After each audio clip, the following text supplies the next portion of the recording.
Hello friends, welcome to SSC coaching centre. दोस्तों, आज के वीडियो में देखेंगे हम चक्रवृद्धि ब्याज के प्रश्न। तो पूरा वीडियो देखिएगा क्योंकि आप सभी को पता है चक्रवृद्धि ब्याज कितना इंपॉर्टेंट है।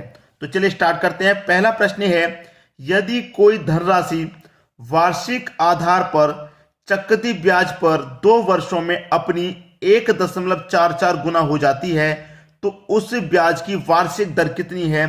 आपसे पूछ रहा है दर। ठीक है, अब यहां पर कोई राशि क्या है, दी नहीं गई है, आपको नहीं दी गई है ना, और हो कितनी रही है 1.44 गुना। तो हम क्या करेंगे, हम मान लेंगे हमारी वो राशि 1 होगी और 1 से क्या हो गई 1.44 गुना हो गई। कितने समय में हो गई भाई? 2 वर्ष में हो गई। यही तो कह रहा है प्रश्न में। हमारी कोई राशि 1 थी, 1 से हो गई 1.44 2 वर्ष में। ठीक है, अब ब्याज की दर क्या है, किस दर से हो गई है ये हमेशा याद रखना। जब 2 वर्ष की बात होगी तो स्क्वायर रूट करना है और 3 वर्ष की बात होगी तो क्यूब रूट करना है। ठीक है, ये है आपका 2 वर्ष के लिए, 2 वर्ष के लिए स्क्वायर रूट और 3 वर्ष के लिए क्यूब रूट करना है। ठीक है, अब देखिए यहां से मैं दशमलव को हटा दूंगा। देखिए मेरे इधर 1 है ना, 1 रुपया मेरा मूलधन है। यहां से मैं दशमलव को हटा दूंगा तो दशमलव बाद मेरी 2 संख्या है ना, तो इधर 2 जीरो हो जाएंगे और इधर से जब दशमलव हट गया तो ये क्या हो गया, पूरा पूरा 144 हो गया। अब दशमलव की कोई वैल्यू नहीं है। अब 2 वर्ष के लिए प्रश्न है तो क्या करना है, स्क्वायर रूट कर देना है। ठीक है, 100 का स्क्वायर रूट 10 होता है और 144 का स्क्वायर रूट 12 होता है। कोई राशि हमारी 10 थी, 10 से 12 हो गई। कितने रुपए का ब्याज मिला? 2 रुपए का। कितने पर? 10 पर। प्रतिशत के लिए क्या करेंगे, 100 से गुना। 10 से 100 कटेगा 10 बार में और 2 का गुना 10 से हो जाएगा 20। तो 20% की आपकी क्या हो जाएगी, दर हो जाएगी। यही आपके प्रश्न का सही जवाब। ठीक है, डी ऑप्शन। उम्मीद करूंगा सभी को प्रश्न आसानी से समझ में आ गया। अब देखेंगे अगला प्रश्न। अगला प्रश्न है, यदि कोई धनराशि वार्षिक आधार पर चक्रवृद्धि ब्याज पर 2 वर्षों में अपनी 2.25 गुना हो जाती है तो उस ब्याज की दर कितनी है? देखिए हमें राशि नहीं दी गई है कितनी है, तो हम उस राशि को क्या मान लेंगे 1, क्योंकि हमारी राशि क्या है 2.25। अगर यही हमारी 100 से ऊपर होती तो हम राशि 100 मानेंगे।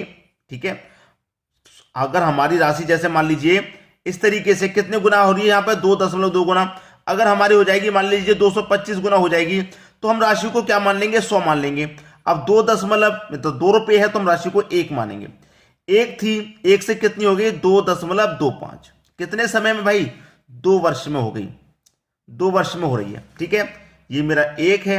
अब मैं यहां से दशमलव को हटाऊंगा तो दशमलव के बाद 2 संख्या तो 2 जीरो आ जाएंगे। दशमलव हट गया तो ये कितना हो गया 225। अब प्रश्न है 2 वर्ष के लिए तो स्क्वायर रूट कर दो, आसानी से क्लियर हो गया। 100 का स्क्वायर रूट 10, 225 का स्क्वायर रूट 15। कोई राशि हमारी 10 से 15 हो गई तो 5 का ब्याज मिला। कितने पर? 10 पर। प्रतिशत के लिए 100 से गुना। 5 से 10 2 बार में कटा और 2 से 100 50 बार में कटा। 50% आपका आंसर हो गया, 50%। बी ऑप्शन बिल्कुल सही। तो बिल्कुल पहले के प्रश्न के जैसा है, सभी को आसानी से समझ में आ गया होगा। अब देखेंगे अगला प्रश्न। अगला प्रश्न है, यदि वार्षिक चक्रवृद्धि ब्याज पर रखी कोई राशि 5 वर्ष में 2 गुनी हो जाती है तो वह राशि 8 गुना होने में कितना समय लेगी? देखिए यहां पर जो प्रश्न है अलग है। यहां पर कह रहा है कि 5 वर्ष में 2 गुनी हो रही है। भैया देखिए, एक तरफ तो आपको क्या करना है, वर्ष लिख लेना है और एक तरफ गुना लिख लेना है। ठीक है, वर्ष कितनी है 5, 5 वर्ष में कितनी हो रही है, 2 गुनी हो रही है। क्लियर है इतना? अब इसमें ट्रिक क्या लगेगी, मैंने पहले भी बताया है, वर्ष का करते हैं पहाड़ा, ठीक है, और गुना की करते हैं घात।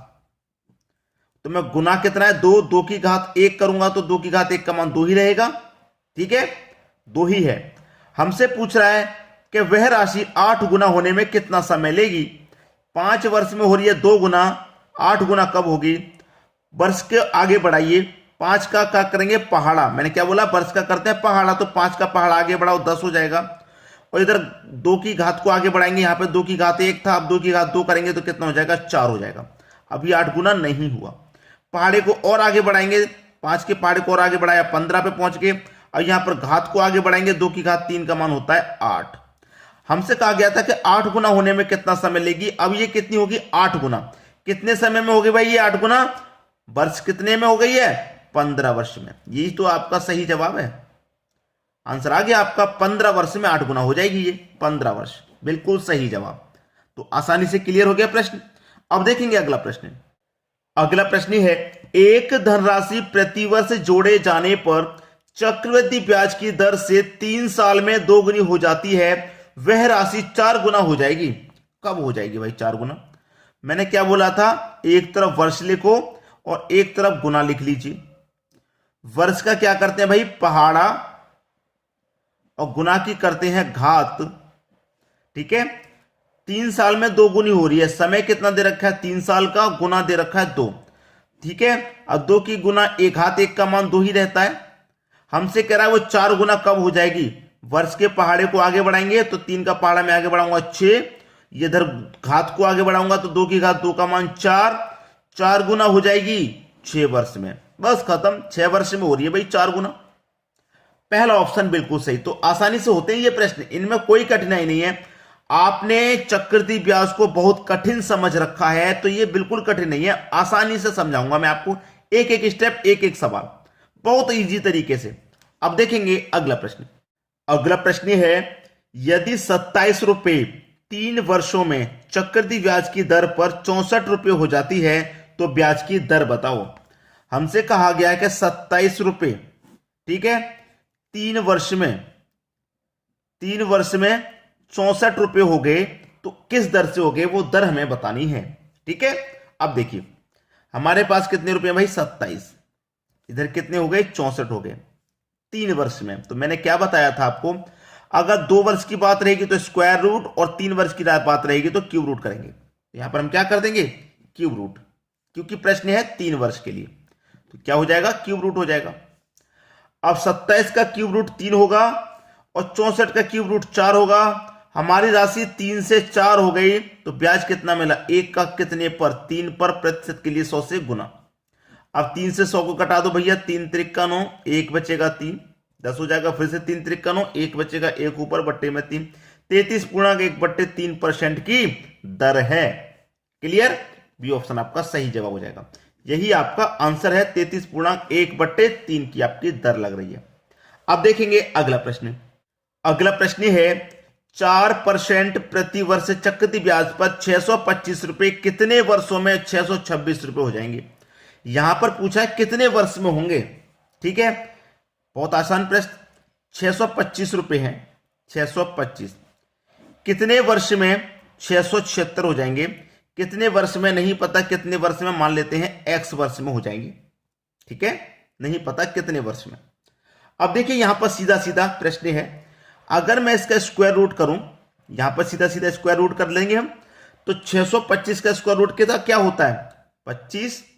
ठीक है, और 676 का क्या होता है, 26। अब देखिए 625 25 का स्क्वायर है, 25 का स्क्वायर, और 676 26 का स्क्वायर है कि नहीं। तो यहां पर पावर 2 आई है ना, पावर कितनी आई है, 2। तो पावर 2 आई है तो इसका मतलब ये जो प्रश्न है ये 2 वर्ष के लिए है। तो जो राशि है 2 वर्ष में हो जाएगी दोस्तों, इतनी, खत्म प्रश्न। सी ऑप्शन आ गया सही जवाब। यहां पर कोई ऐसी संख्या होगी जिसका क्यूब रूट हो जाएगा, तो क्यूब रूट हो जाएगा तो उसका मतलब 3 वर्ष का है, स्क्वायर रूट हो रहा है तो इसका मतलब 2 वर्ष का है। ठीक है दोस्तों, अब देखते हैं अगला प्रश्न। अगला प्रश्न है, 5% प्रति वर्ष चक्रवृद्धि ब्याज पर 1200 रुपए कितने वर्षों में 1323 रुपए हो जाएंगे। कितने वर्ष में 1200 रुपए, 1200 रुपए कितने वर्ष में 1323 रुपए हो जाएंगे, कितने वर्ष में। जब नहीं पता तो हम मान लेते हैं कि x वर्ष में भाई ये हो जाएंगे। कितने में हो जाएंगे, x वर्ष में। अब देखिए यहां पर सीधा सीधा अगर मैं ये देखूं कि मेरे पास क्या है, 1200 है, 1200, तो 1200 का क्या करूं मैं, क्यूब रूट करूंगा तो हो जाएगा, नहीं होगा, स्क्वायर रूट हो जाएगा, हो जाएगा। ऐसे ही 1323 का भी क्या हो जाएगा, स्क्वायर रूट हो जाएगा, हो जाएगा। अब आप इस प्रश्न को कैसे कर पाएंगे, जब तक आपको स्क्वायर रूट या स्क्वायर, क्यूब रूट या क्यूब नहीं याद होंगे तो आप शायद इन प्रश्नों तक जल्दी से ना पहुंच पाए। क्योंकि 1200 का स्क्वायर क्या होता है भाई, 1200 का यहां पर देखिए 1200 का स्क्वायर रूट में करूं और 1323 का स्क्वायर रूट में करूं, क्या हो जाएगा, भाई हो ही नहीं सकता, कोई परफेक्ट स्क्वायर रूट 1200 का होता ही नहीं। क्या करना पड़ेगा मुझे, देखिए मैं आपको बताऊं, किसी कॉमन संख्या से इनको पहले मैं कटा लेता हूं, ठीक है। किसी कॉमन संख्या से कटाऊंगा, 3 से कटा लूंगा, 3 चौके 12, 2 0। 3 से ही इसे कटाऊंगा तो 3 चौके 12, 1 बचेगा 12, 3 चौके 12, 3 1 कम 3, ये 441 बार में कटा। अब ये मेरे पास कितना है, 400 है, ये कितना भाई 441 है। अब मैं क्या करूं, इसका स्क्वायर रूट कर दूं, इसका स्क्वायर रूट कर दूं। अब 400 का स्क्वायर रूट भैया क्या होता है 20, और 440 का क्या होता है 21, मतलब 20 की पावर 2 400 और 21 की पावर 2 441, पावर 2 आई है। इसका मतलब क्या है, ये जो प्रश्न है 2 वर्ष के लिए है, ठीक है। 1200 रुपए की जो राशि 1323 हो रही है, ये 2 वर्ष में हो रही है। पहला ऑप्शन बिल्कुल सही। कर पाएंगे इन प्रश्नों को आप, अब कोई दिक्कत तो नहीं रहेगी। अब देखेंगे अगला प्रश्न। अगला प्रश्न है 10% प्रति वर्ष चक्रवृद्धि ब्याज पर 10,000 रुपए कितने वर्षों में 13,310 रुपए हो जाएंगे। कितने रुपए हैं, 10,000 रुपए हैं, ठीक है। 10,000 रुपए कितने वर्षों में 13,310 रुपए हो जाएंगे। कितने वर्ष में नहीं पता, एक्स वर्ष मान लीजिए, नहीं पता तो ठीक है, हमें नहीं मालूम। क्या करना है, पहले 0 से 0 आप कटा के देख लीजिए कितना बचेगा, 1,000 बचा, इधर बचा 1331, ठीक है 1331। अब देखिए यहां पर 1,000 का कोई स्क्वायर होता है स्क्वायर रूट, या 1331 का कोई स्क्वायर रूट होता नहीं होता, लेकिन क्यूब रूट होता है। तो इसकी पावर क्यूब रूट कीजिए, और इसका भी अगर आप क्यूब रूट करेंगे, 1000 का क्यूब रूट कितना होता है 10, यानी कि 10 की पावर 3, 10 की पावर 3 होती है 1000, 10 की पावर 3, और यहां पर p पावर 3 आएगा, और 11 की पावर 3 कितना होता है 1331, मतलब 11 का क्यूब 1331, और 1331 का इसका क्यूब रूट 11 होता है। तो पावर 3 आई है, तो इसका मतलब क्या है, ये जो प्रश्न है वो 3 वर्ष के लिए है। आसानी से क्लियर हो रही है प्रश्न। सभी प्रश्न बिल्कुल इसी तरीके से क्लियर हो जाएंगे, कभी आपको कोई कठिनाई नहीं लगेगी, चाहे वो कोई भी चैप्टर हो, चक्रवृद्धि ब्याज हो या कोई भी चैप्टर हो, सभी प्रश्न बिल्कुल इसी तरीके से आसानी से हो जाएंगे। ठीक है दोस्तों, वीडियो देखने के लिए आपका बहुत बहुत धन्यवाद।